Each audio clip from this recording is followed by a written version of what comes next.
अमेरिकी राष्ट्रपति Donald Trump ने जब से टैरिफ की घोषणा की है तब से उनकी लोकप्रियता में लगातार गिरावट देखी जा रही है। अलग अलग एजेंसियों की तरफ से किए गए सर्वे के मुताबिक ट्रंप की लोकप्रियता जनवरी 2025 के बाद सबसे निचले स्तर पर आ गई है। ट्रंप के कदमों की वजह से अमेरिकी अर्थव्यवस्था को लेकर पहली बार नेगेटिव रेटिंग दी गई है। सर, कितनी कमजोर हो रही है राजनीतिक ताकत ट्रंप की?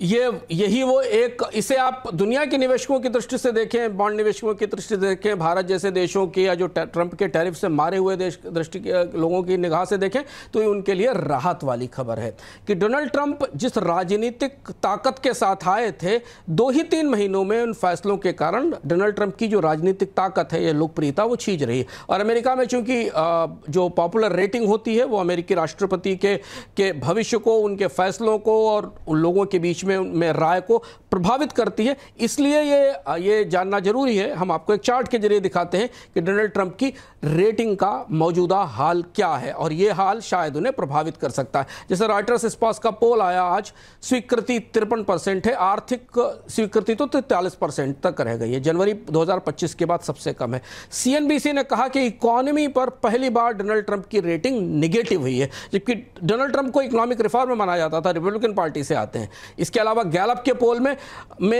जो क्वार्टर 1 की रेटिंग है वो ऐतिहासिक एवरेज से कम है, 45% से नीचे है। न्यूज़ वीक ने भी 47% की गिरावट बताई है और मॉर्निंग कंसल्ट का जो ताजा सर्वे आया है उसमें भी ट्रंप की रेटिंग नकारात्मक हो गई है। 66% लोग मान रहे हैं कि ट्रंप सत्ता का दुरुपयोग कर रहे हैं।